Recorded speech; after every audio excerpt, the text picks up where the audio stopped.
A gentle wake-up call: why some wounds in families never heal unless we learn these 5 quiet truths. Have you ever sat alone in your living room, the light from the window casting soft shadows on the floor, and asked yourself, why do the people I love the most sometimes hurt me the deepest? If you're between 50 and 80 years old, this video was made for you. Not as a lecture. Not as advice. But as a warm reminder from someone who has walked this road with countless families across decades. I'm here not just as a voice of reason but as someone who has listened to hundreds of stories behind closed doors. And I've seen one truth shine again and again. We are often kindest to strangers. And harshest to those we love the most. It's not because we are ungrateful. It's not because we mean to hurt one another. It's because life gets heavy. And sometimes we forget how fragile the human heart really is, especially the hearts that once carried us through storms, through illnesses, through every broken chapter we thought would never survive. This isn't just a video. It's a gentle wake-up call. A reflection. A second chance. A quiet space where we can remember how precious our loved ones really are. Because at this stage in life, we've learned that time is no longer unlimited. Regret is heavier than any burden. And healing, though painful, is always possible. So I ask you, kindly stay with me until the end of this video. Not for me. But for yourself. For your sister you haven't called in months. For your grown children you struggle to understand. For your aging parents you still carry guilt over. Or simply for the peace you've been quietly yearning for. And while you're here, would you consider subscribing to our channel? It's free. But the insights you'll receive in return, emotional clarity, healing perspectives, and stories that echo your own, might be just what your heart has been needing.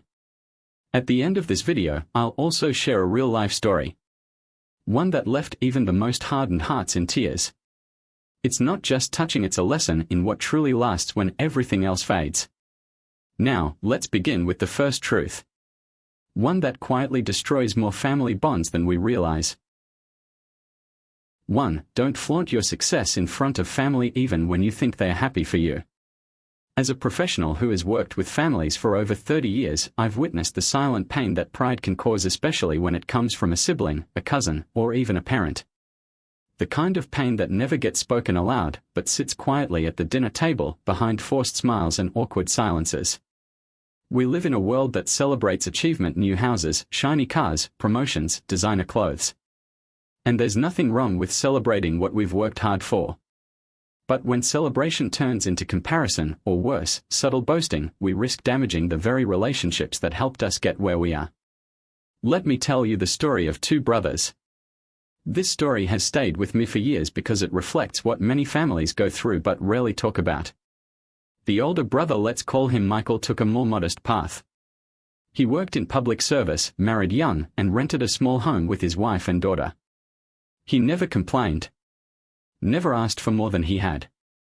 His younger brother, David, was ambitious. Brilliant, even.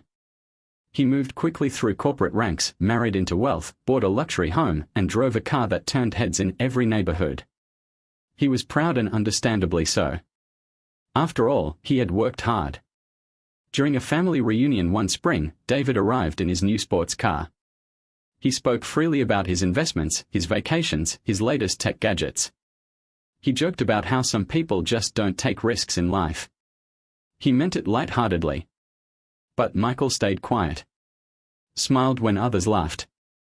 Held his daughter close as the conversations floated by like distant echoes. At the end of that night, their father handed out 2 bags of homemade gifts. One larger, one smaller. The larger one was for David, the younger son who had helped them financially that year. The smaller one was for Michael. When Michael softly declined, saying, "Keep it, Dad, you need it more than we do," David chimed in, "Come on, take the big one. I have everything I need." And then, their father perhaps unintentionally said words that left a scar deeper than anyone expected. "Michael, you don't help us like David does. Just take the gift. Don't make it awkward." In that moment, Michael wasn't just embarrassed, he was diminished. Not because he didn't succeed, but because success had become a currency in the family, and his quiet, steady contribution no longer felt like it mattered. This is what flaunting does. It's not always malicious. Sometimes it's unintentional. But its impact is real. Here's what I've learned over the decades. The people who love you the most won't tell you when you've hurt them. They'll just grow distant. And one day, you'll wonder why the closeness you once shared has disappeared. We often assume our family members will always be happy for us. And many are. But even joy can coexist with quiet sorrow, especially if your celebration becomes a mirror reflecting what they lack. Let me be clear, there's nothing wrong with achieving success. But there is a difference between sharing joy and showcasing superiority.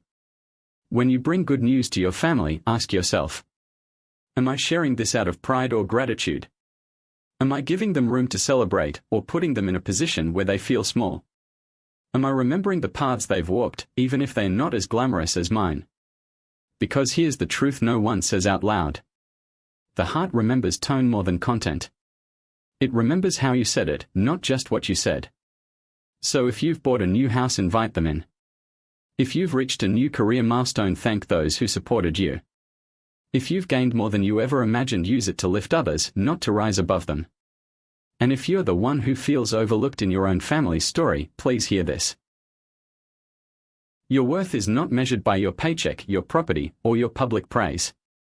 It's measured by your resilience. By the quiet ways you show up.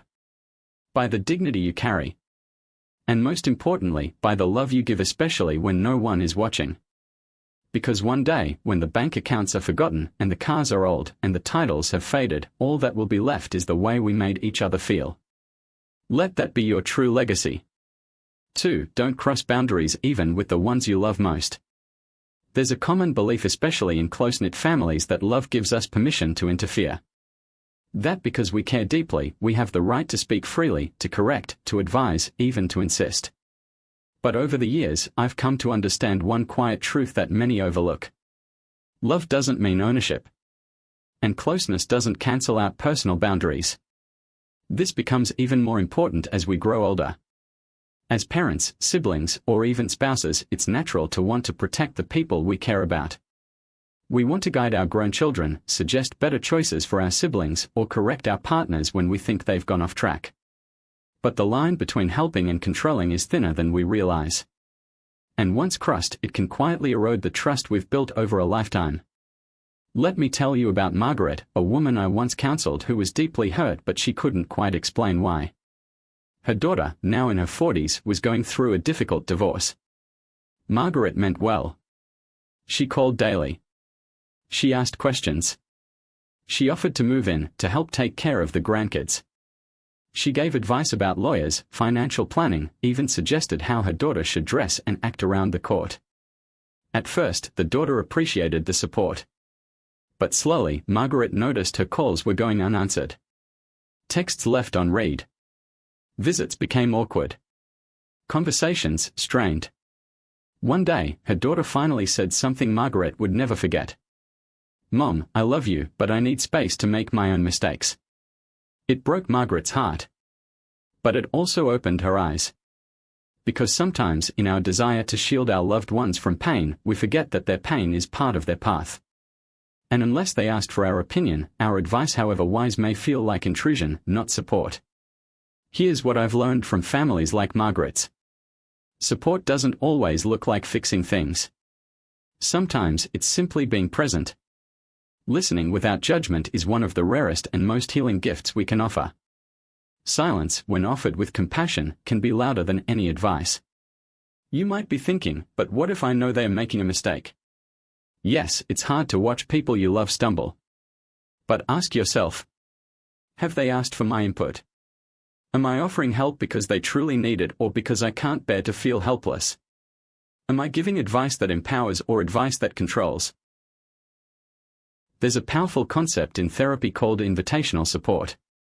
It means waiting until someone opens the door before walking in. It means saying, "Would you like to talk about it? I have some thoughts, only if you're open to hearing them. I'm here. Not to tell you what to do, but to walk beside you while you figure it out." And when they say no, respect that. Hold space. Trust their journey. Because when people feel safe to be themselves around you, they will come to you not out of obligation, but out of trust. And that's when real connection happens. Let me say this, especially to those of you who are parents or older siblings. You may be the hero of your own life story, but you are only a supporting character in someone else's. And the best supporting characters don't steal the scene. They steady it. Sometimes, the most powerful act of love is restraint. Letting them fall. Letting them learn. Letting them grow into the people they were meant to be, not the people we imagined they'd become. So, the next time you feel the urge to fix, guide, or step in, pause. Ask first. And remember, people don't need perfect answers. They just need to know they are not alone. Let your presence be the peace they return to, not the pressure they avoid. 3. Don't unload your anger on the ones who love you most. Have you ever come home after a difficult day, your heart heavy, your patience thin, and found yourself snapping at someone who had nothing to do with your frustration? We've all done it. And yet, over time, those moments pile up. It starts with a sharp tone at dinner. A slammed door. A silence that stretches across the table. A sigh that says more than any sentence. But what if I told you that those tiny moments, repeated often enough, can leave wounds deeper than you realize? Let me be clear, anger is not the enemy. It's a natural human emotion. We feel it when we are overwhelmed. When we are tired. When we feel powerless. But how we handle our anger, especially around the people who love us most, defines the kind of home we create, the kind of relationships we preserve, and the kind of legacy we leave behind. Let me share with you a story I was told years ago, one I've never forgotten. A man named Charles came to me, late in his life. He was in his 70s, widowed, living alone, and estranged from his only daughter. "I don't understand," he said. "I raised her. I paid for her college. I was there every Christmas. But she hasn't called me in 5 years." I asked him, gently, when she was growing up, "Did she feel safe around your anger?" He was silent for a long moment. Then he said, "I never hit her. But I shouted. I slammed cabinets. I cursed when things went wrong at work. And sometimes, I yelled at her for no reason. I thought it was just me blowing off steam." His eyes filled with tears. "She never said anything. She just got quieter." You see, children may forgive. Spouses may forget. Siblings may brush it off. But our energy, especially our unchecked anger, shapes the emotional climate of our homes. And the truth is, our loved ones are not emotional punching bags. They are not built to carry the weight of a day we haven't processed. They are not responsible for the frustrations we bring home from the world. Yes, home should be a safe place. But safe doesn't mean careless. It doesn't mean we stop trying. It doesn't mean we lose our filters just because we feel comfortable. Here's what I tell every person I work with. The way you speak to your loved ones when you're angry is the way they remember you when you're gone. Let that sink in. Because you may move on from that angry moment. But they might not. So, what can we do? How can we protect the ones we love from the storm inside us? Here are a few quiet practices that make all the difference. 1. Pause before you enter the house. Take a breath.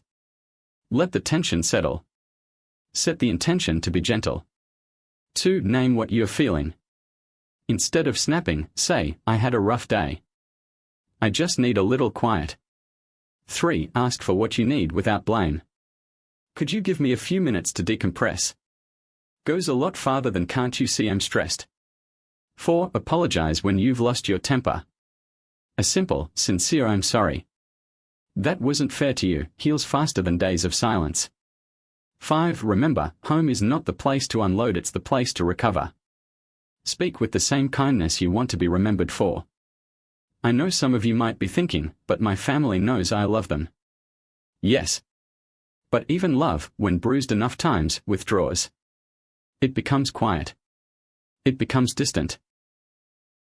And over time, the people we once hugged freely may learn to brace themselves when we walk into the room. Let's not let that happen. Let's be the calm, not the storm. Because in the end, our greatest legacy is not our wealth, not our achievements, but how we made the people closest to us feel when they stood near us. And every moment is a new chance to choose tenderness over tension, presence over pressure, peace over power. 4. Don't take family for granted. Gratitude is the foundation of love. There is something quietly dangerous that happens in every family over time. It begins with familiarity. Familiarity becomes comfort. Comfort becomes habit. And slowly, without even realizing it, we begin to expect what once felt like a gift. We stop saying thank you for dinners lovingly prepared. We stop noticing the phone calls just to check in. We forget how often a brother quietly paid our bills, or how a sister picked up our children when we were sick. We assume the people who love us will always be there. That they will always forgive. That their kindness is permanent. That their sacrifices are normal. But here's a truth that may be difficult to hear. The deepest wounds in families are not caused by betrayal. They are caused by being taken for granted. Let me tell you a true story. It's one I've shared with many of my clients because it's not just a story, it's a mirror. A woman named Ellen, now in her late 60s, came to one of my workshops. She was warm, graceful, generous, a retired nurse, a widow, and a loving grandmother. But she carried something heavy in her heart. I spent my entire life giving, she said quietly. To my parents, my siblings, my children, my late husband. And I don't regret it. I really don't. But somewhere along the way, I stopped existing to them as a person. I became a service. She shared how, over the years, she helped her younger brother pay for college by working double shifts. She took care of their mother when no one else would. She babysat every grandchild without ever asking for anything in return. But no one ever asked how she was. No one ever said, thank you. And when she finally fell ill and needed help getting to her doctor's appointments, silence. This isn't uncommon. In fact, it happens every day in homes just like yours and mine. Because here's what many people don't realize. Even the strongest hearts eventually wear down when they are never acknowledged. So today, I want to invite you to reflect on the deepest debts of gratitude we often overlook in family life. Not because we are unkind, but because we forget. The debt to our parents. No matter what your relationship with your parents has been, whether warm, distant, or complex, there's one unshakable truth. They gave you life. Maybe they raised you with love and sacrifice. Maybe they failed you in ways that still sting. But even in imperfection, most parents gave more than they ever received. The long nights. The skipped meals. The quiet fears they never spoke aloud. The dreams they postponed so yours could be realized.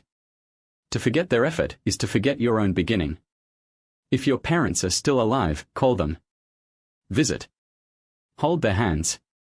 Say the words that so many adult children never say until it's too late. I see you. I remember. And I'm grateful. And if they are no longer here, honor them by living well. By breaking generational cycles with grace. By forgiving what can be forgiven and learning from what cannot. The debt to siblings. Siblings are often the first friends we ever have and the first rivals. We grow up sharing rooms, food, secrets, and sometimes silent resentments. And as life moves forward, we drift. Careers, families, cities, egos all come between the people who once built pillow forts and rode bicycles side by side. But blood remembers. Even after silence. Even after conflict. Even after time. Don't let pride destroy what time can no longer rebuild. If your brother helped you move when you had nothing, thank him. If your sister stepped in when your marriage was falling apart, thank her. If you haven't spoken in years because of a misunderstanding, be the one who reaches out first. Because when the noise of life quiets down and the holidays grow emptier, you'll wish you had more than memories, you'll wish you had reconciliation. The debt to those who helped you when no one else did. In every life, there is at least one moment when someone stepped in just in time. Maybe it was a cousin who gave you shelter. A nephew who lent you money when you were ashamed to ask. An aunt who sat by your hospital bed without saying a word. Or a neighbor who watched your children when you were newly divorced and barely holding on. These are the invisible lifelines that saved us. They didn't ask for recognition. They didn't send a bill. They didn't keep score. But that doesn't mean we shouldn't remember. Because gratitude is not about grand gestures. It's about quiet moments. A call. A letter. A home-cooked meal. A sincere, heartfelt thank you. You made a difference in my life. And let me say this plainly, especially for those in their later years. Gratitude is not a weakness. It's a sign of strength. It shows maturity. It deepens trust. It keeps the heart open even after all the hurt it may have endured. If there's someone in your life whom you've taken for granted, if there's someone who gave without ever asking for return, say something. Do something. Before silence becomes your only option. Because in the end, we don't carry our regrets about money. We carry the names we never thanked. 5. Don't reopen old wounds. Forgiveness is the heart's greatest freedom. There is a kind of pain that lingers long after the moment has passed. Not the kind caused by physical harm or by betrayal from strangers, but the kind that is reopened again and again by the people who know our most fragile places. And often it comes not from hatred, but from carelessness, from jokes that cut too deep, from casual reminders of our past mistakes, from laughter that's meant to be light-hearted but lands like a quiet slap. Let me say this clearly, as someone who has spent decades working with families.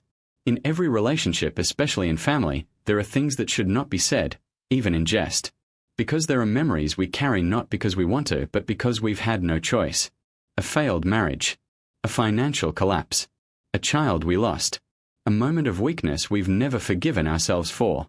When someone we love turns those scars into punchlines or worse, into judgments, we don't laugh. We don't grow. We simply retreat.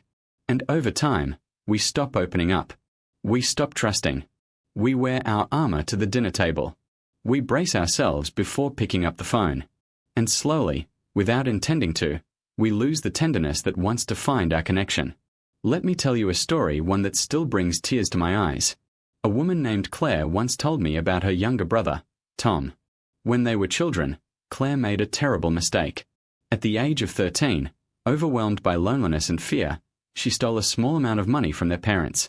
Tom, only 10 at the time, took the blame. He never said a word. He was punished severely. But he protected her, without asking why. Years passed. Claire grew up, went to college, married, built a successful life. Tom struggled. He never finished school, worked odd jobs, lived simply. But every time the family gathered, someone, an uncle, a cousin, sometimes even Claire herself, would bring up the troublemaker phase of Tom's life. It became a family joke. Remember when Tom couldn't hold a job? Tom, still using that rusty old car? You were always the wild one. One day, Tom left the reunion early. He never returned to another. Claire reached out to him months later, and for the first time, he said the words that had been buried for decades. You don't know what it's like to be defined by your worst years. Especially when I took the fall for a mistake that wasn't even mine. Claire was speechless. Because in her effort to blend into the family's rhythm, she had forgotten the rhythm of his pain. This is what happens when we mistake humor for healing, and reminders for reconciliation.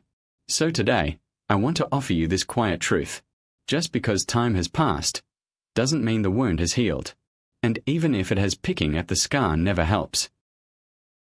If someone in your family has hurt you in the past and you've found a way to move forward, protect that progress. Don't use forgiveness as a weapon.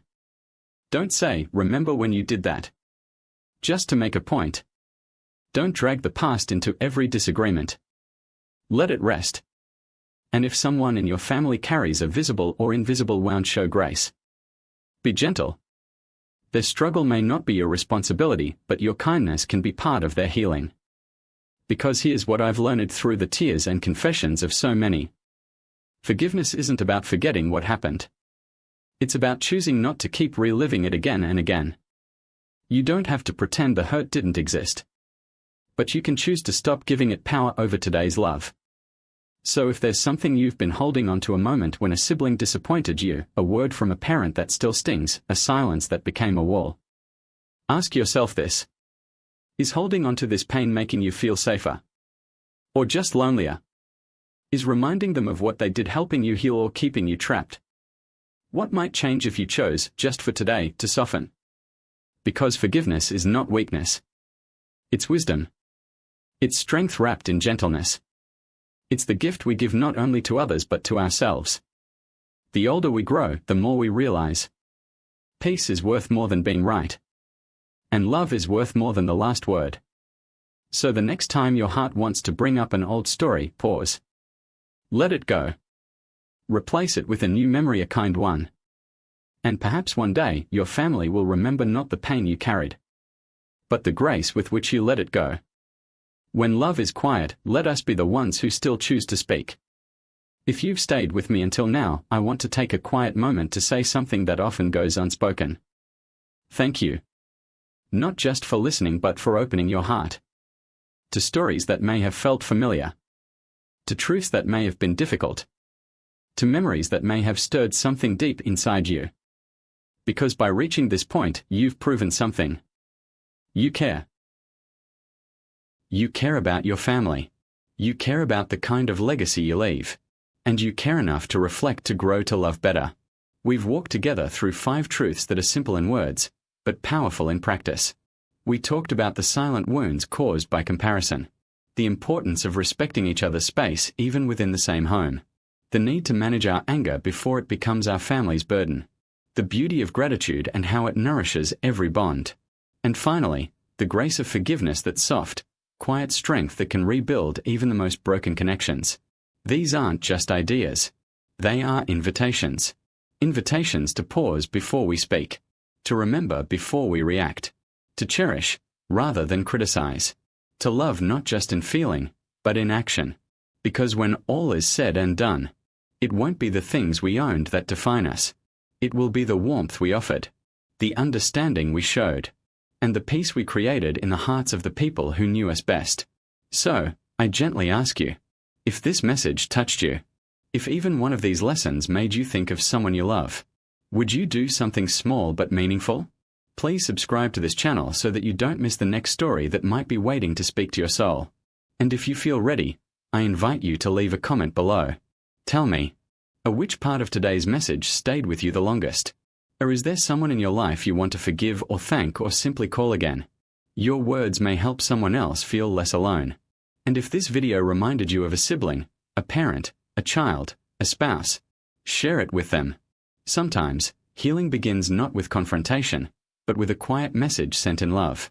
Lastly, I encourage you to explore the other videos we've created. Each one is filled with heartfelt stories and life lessons crafted for those of us who still believe that love, when nurtured, grows stronger with time. Thank you, again, for allowing me into your day. And until we meet again, may your mornings be peaceful, may your home be warm, and may your heart always know that it's never too late to love more wisely. Wishing you a beautiful new day ahead. Take good care of yourself. We'll see you soon.